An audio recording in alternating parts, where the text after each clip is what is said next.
Last time on Turbo Build, we pulled out the old water pump, and this time we're going to put in the new electric one.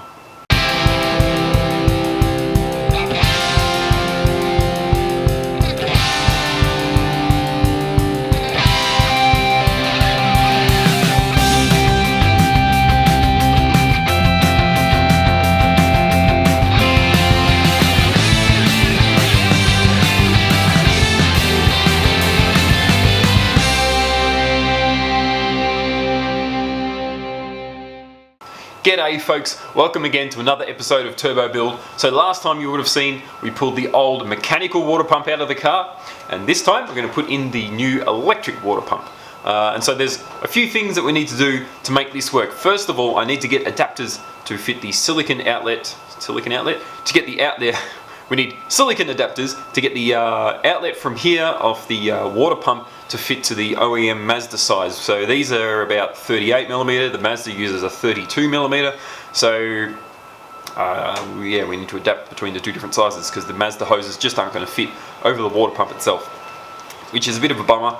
So anyway, we're going to have to put some adapters onto here. Then we just need to sort of position things in a nice way so that the water pump sits down at the bottom radiator hose location, takes coolant out of the radiator and then into the where the old water pump used to live. Now there are a few advantages to why you would run an electric water pump. First of all, it makes for easy bleeding of air or fluid. So if you're replacing your coolant or whatever and you need to bleed the air out of the system, you don't need to run the engine up to temp.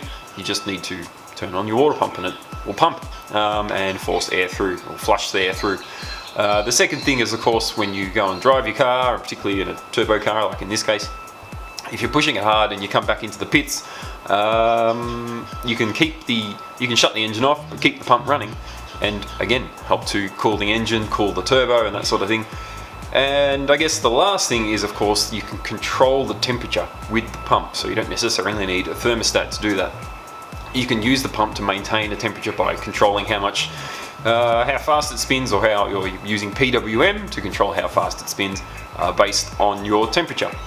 I'm sure there's other benefits and I'm sure there's a few disadvantages, but there's some of the reasons why I'm putting this in. I'd love to hear what you think, so feel free to make a comment down below if you've got a water pump and how you found it, or if you think I'm completely foolish. I'd be interested, because quite possibly am. Anyway, so the plan for today is to effectively get this water pump installed. Now the inlet, as you can see, I've marked here in and the arrow for out. So the inlet will feed out of the radiator, go through the pump and then into the old water pump inlet, which is this fella here. I'm thinking of taking this off, flipping it upside down so that the inlet, which is sort of tucked under the turbo here, will be positioned somewhere here. It'll actually angle down a little bit, which will probably all work itself out quite nicely. As I mentioned previously, the way the turbo lines previously ran for the water won't work anymore, because they'll kind of potentially be competing with one another rather than one being an inlet and one being an outlet. So I'm going to, this is previously the water pump, or the coolant hose outlet from the turbo inlet into the water pump. I'm going to remove this barb, block off this hole, and instead I'm going to run a barb into the radiator, which will replace where this line previously used to run. Now to get the water pump inlets and outlets, which are about 38mm to fit onto the Mazda sized water pump and radiator, I've bought these adapters which are sort of 32 to 38mm. They fit on here perfectly, and they should fit on the radiator and this water neck perfectly also. Now, to do all that, I want to get the radiator back in first. Before I do that, I want to put the barb in the radiator for this hose, and so that is going to happen over here. And I previously mentioned putting it here. However, I've changed my mind. I've decided, where is the barb here? I've decided to put it there instead. So we'll get that done. I'll have to drill a hole, tap the thread, put that in place. Bob's your uncle, then we can put the radiator back in the car. Now, of course, there's a bit of crap is going to get in the hole as we drill and tap it. I'll do my best to try and minimize that, and then of course we'll flush the radiator out a few times with some coolant or some water. to get any extra crap out. So let's get to work.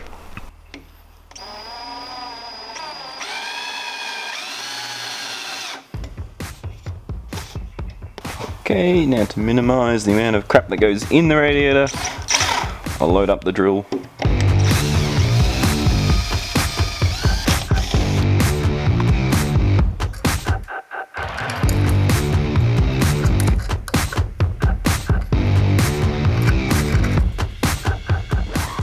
Why do they make the end of the tap a square? Like, no normal person can use that.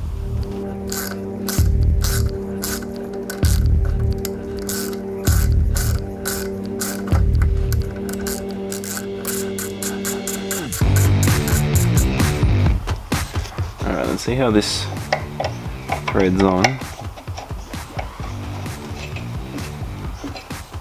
Doesn't get very far, so I think we need to thread a little more. These are obviously a tapered thread, so the more you tap, the deeper in the barb will go.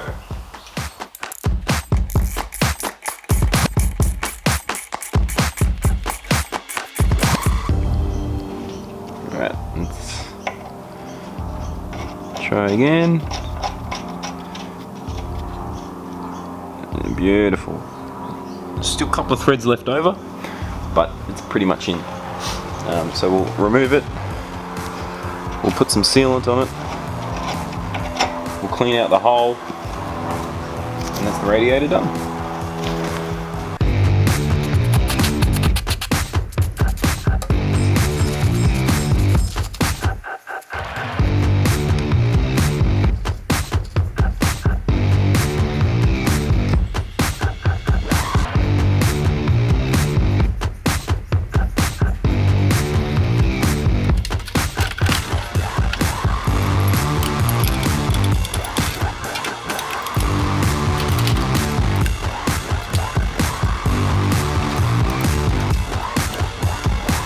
So the pump needs to live in that sort of orientation, in, out.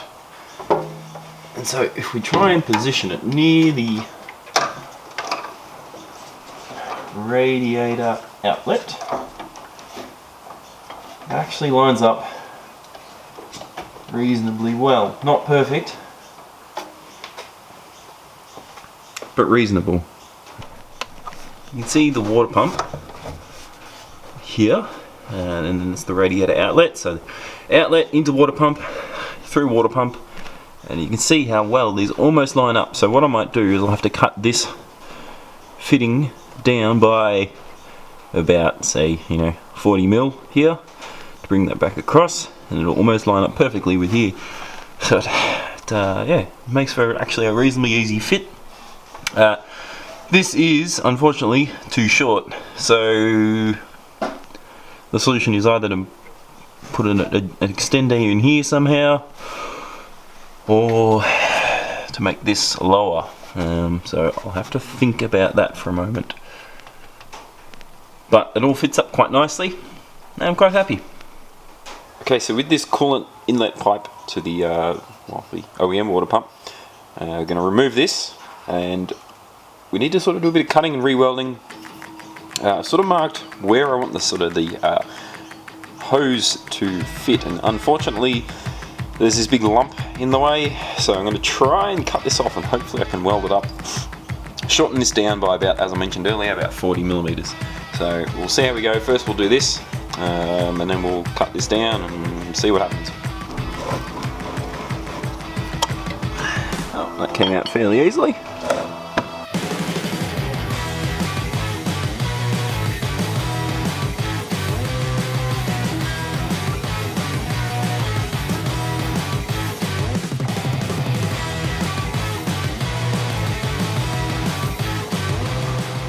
So, back at the car, and well, I got a little bit carried away with the grinder and the sander, but anyway, this is sort of what we've ended up with. So there's the hole from that big chunk that used to come out down here, there's the hole from where the barb used to be, and they've all sort of been cut and ground and flattened.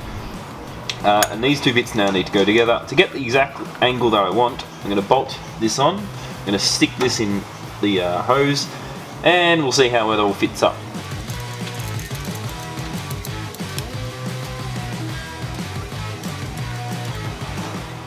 There we go, fits quite nice. So I'll just mark it so I know the exact angle I need. We can weld it up. And the finished welded part. It's been quite a while since I've done some aluminium welding, so it's a little rough around the edges, but it should hold. So I've filled the big hole in the bottom there, filled the little hole where the barb used to be, and we've joined the two pieces together. I'm quite happy actually. So I've got the radiator back out of the way. We can install this.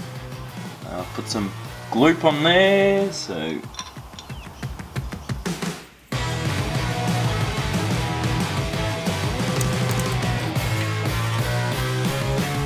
And now the pump is all installed with the radiator, and I've even filled the thing with coolant. I've got a battery as my rudimentary power source for the pump, and if I show you the pump and how it's all plumbed in, I've got a light down there to try and make things easier to see. You can see how the pump, let me focus. So you can see how the pump kind of feeds straight out of the radiator, in through the pump, and then straight into the water neck there where the old water pump used to sort of feed in. And there's also the line for the turbo down there beside the water pump out of the radiator, which runs down here and then under into the turbo.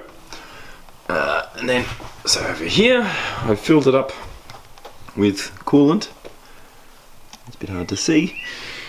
So I filled it up with coolant and I ran the pump for a bit, and it really sort of sloshed around for a moment, and then eventually it seemed to get rid of most of the air, and now the flow of water or coolant is pretty smooth. So let me turn on the pump for you.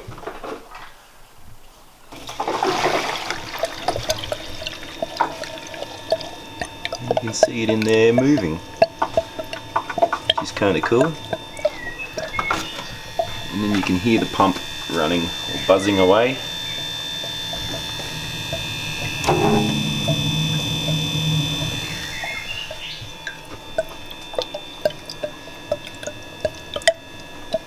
So obviously that's at the full, 12 volts or whatever the battery was running at, probably just off 12 volts.